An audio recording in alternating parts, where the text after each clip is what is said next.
Live by Night is directed by Ben Affleck and also stars Ben Affleck along with Sienna Miller, Zoe Saldana, Chris Cooper and Elle Fanning. I was highly anticipating the release of Ben Affleck's latest directorial effort. I'm a huge fan of Ben as his previous director outings such as The Town and Argo were both awesome movies, and the dude is frickin' Batman.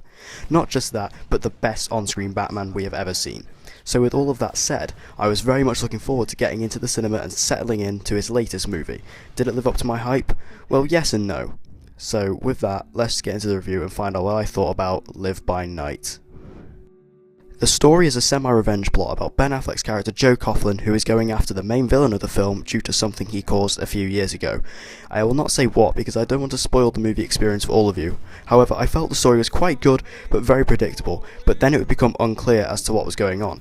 Joe Coughlin was a really interesting character as he is somewhat reluctant to the life he lives, and everyone around him can see that, but he still becomes intent on his goals and getting them completed, as he is really set on going after the main bad guy of this movie because of what he did to him. The cast in this movie is truly stellar, with the incredible Ben Affleck of course leading the charge. He is supported by the rest of the amazing cast. Sienna Miller plays an Irish accomplice of Joe Coughlin, and she was very convincing in her role, and the chemistry between her and Ben Affleck is really believable, and they sold the relationship between them super well.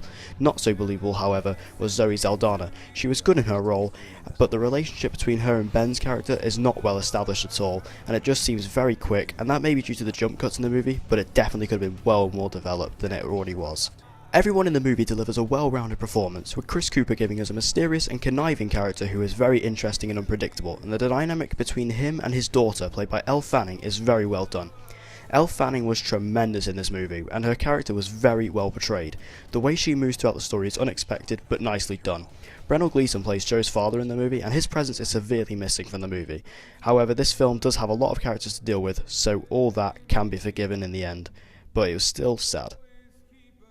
One aspect I really want to discuss is the pacing in this movie. The pacing is very off. The first act of the movie is very strong to start it all off, which I had no problems with, but then the movie really slows down severely in the second act, which makes you really sit back and it just loses some of the excitement the first act had.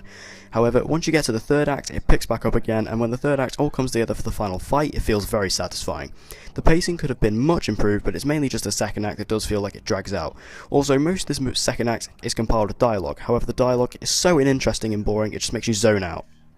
If there is one genre that Ben Affleck really understands, it is action. When there is action scene in Live by Night, it is filmed so tightly that it really brings you to the edge of your seat, as Ben Affleck is really able to make these scenes feel really intense.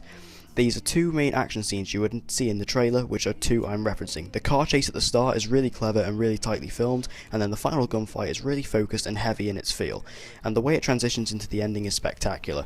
Overall, the action is really well done here, and Live by Night has got some really satisfying action scenes. I really enjoyed some of the themes this movie explored, especially because the movie is set during the Prohibition era America, and that brings some things with it.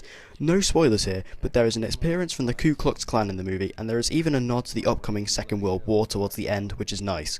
This is a time period not often explored in media, so that was a big thing that drew my attention to this film, as I am someone who loves history, and this is something you don't see often, and that is kind of the USP of this movie, or the unique selling point, as it's something rare and something different and new, which is what we need.